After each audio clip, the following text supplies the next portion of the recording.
kalau di dalam Islam itu tidak mengenal pacaran, bukan berarti lantas kita harus menikahi orang seperti kucing di dalam karung, seolah-olah kita tidak tahu apapun tentang dia.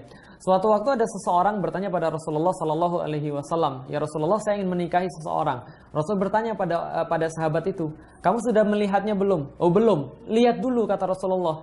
Nanti kamu akan mendapatkan dari situ, gitu kan ya. Mendapatkan apa? Oh banyak. Yang kita sukai, yang kita tidak sukai, yang kita cari apa. Nah disitulah kemudian ada yang namanya proses ta'aruf atau mengenal. Dalam proses perkenalan ini sangat jauh berbeda dengan proses yang namanya pacaran. Apa perbedaannya? Yang pertama, yang namanya ta'aruf itu memerlukan ada jangka waktu, yaitu adalah yang disepakati. Jadi sampai kapan kita melakukan proses ta'aruf ini?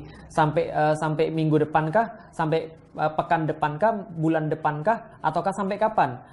Yang waktu yang ideal sampai kapan? Wallahualam bishawab, nggak ada waktu yang ideal. Kadang-kadang orang memerlukan 2-3 bulan, kadang-kadang orang memerlukan lebih daripada itu.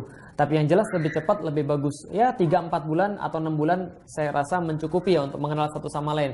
Lah tapi kalau ta'arufnya 3 tahun, lah itu mengenali atau nyicil gitu ya.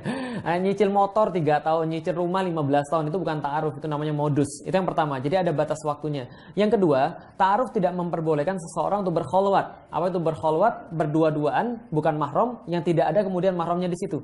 Berarti ketika seseorang berta'aruf dengan seseorang yang lain, maka dia harus ditemani dengan mahramnya.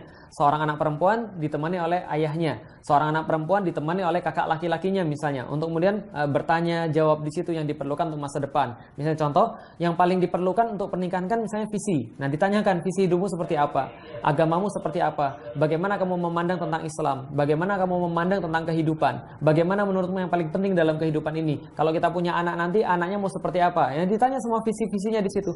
Nah kalau nanti sudah didapat visi misinya di sana, maka insya Allah bisa kemudian kita untuk melanjutkan pernikahan atau malah meninggalkan pernikahan itu untuk mencari calon yang lebih cocok. Nah itu adalah ta'aruf. Jadi ada dua, satu waktu, yang kedua adalah khalwat tadi tidak ada di dalam ta'aruf.